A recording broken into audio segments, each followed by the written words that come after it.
హల్లెలూయా. యేసుక్రీస్తు నామములో అందరికీ హృదయపూర్వక వందనములు. ప్రత్యేకమైన సమయంలో ప్రత్యేకమైన రోజు యొక్క వాగ్దానంతో మీ ముందుకు వచ్చున్నాను. దేవుడు ఈరోజు మనకి ఇచ్చిన వాగ్దానము ద్వితీయోపదేశకాండము 15వ అధ్యాయము 6వ వచనము. నీవు అనేక జనములకు అప్పిచ్చెదవు గాని అప్పు చేయవు, అనేక జనములను ఎలుదువు గాని వారు నిన్ను ఏలరు. హల్లెలూయా. ఈ వాగ్దానం ద్వారా మనం దీవించబడును గాక. ఈ వాగ్దానం ద్వారా మనం ఆశీర్వదించబడును గాక. ఆమేన్. ఎప్పుడైతే ఇచ్చిన వాగ్దానం బట్టి అడుగుతామో అడిగిన సమస్తాన్ని దేవుడు మనకి అనుగ్రహిస్తాడు. దేవుడు మనల్ని ఎలా ఆశీర్వదించున్నాడండి? అనేక జనములకి అప్పిచ్చే విధంగాను, అనేక జనములను ఏలే విధంగాను. కాబట్టి దేవుని కుమార స్వరూపంగా దేవుడు మనల్ని ఆశీర్వదించున్నాడు క్రీస్తు ద్వారా.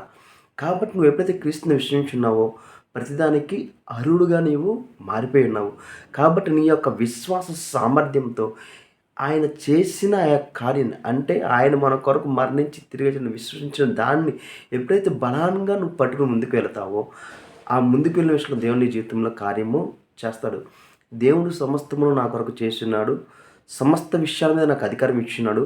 కాబట్టి ఈ పరిస్థితిలో నేను విజయం పొందుతాను అని ఎప్పుడైతే సామర్థ్యం కలిగి నువ్వు ముందుకెళ్తావో, నీలో ఉన్న సామర్థ్యాన్ని జ్ఞాపకం చేసిన విశ్వాసంతో నువ్వు ముందుకెళ్తావో, నీ విషయంలో దేవుడు కార్యాన్ని చేస్తాడు. ఎవరో వచ్చి ఏమీ చేయనవసరం లేదు. నీవు ప్రార్థిస్తే ఆ ప్రార్థనే నీ వైపు అనేక మందిని నడిపింపజేస్తుంది.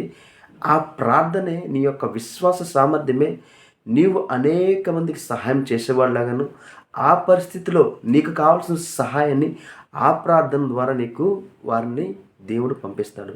కాబట్టి నువ్వేదైతే ప్రార్థన చేస్తున్నావో, ఏ బిజినెస్ కొరకు, ఏ వ్యాపారం కొరకు, ఏ ఉద్యోగం కొరకు, ఏ ప్రమోషన్ కొరకు అడుగుతున్నావో, నువ్వు అడిగినదల్లా యేసు ద్వారా నేను పొందుకున్న విశ్వాసం ఎప్పుడైతే ప్రార్థిస్తావో, దేవుడు ఆ యొక్క ప్రార్థనలో విజయాన్ని నీకు అందిస్తాడు.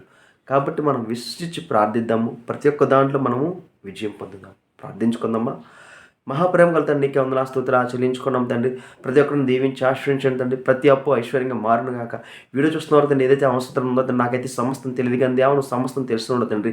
వీడియో చూస్తున్న ప్రతి ఒక్కరిని దీవించి ఆశ్రయించండి. వారి ప్రతి ఒక్క ప్రయాణాలతో మీరే తోడే నడిపించండి తండ్రి. అప్పు ఐశ్వర్యంగా మారును గాక, ఘనత కలుగును గాక.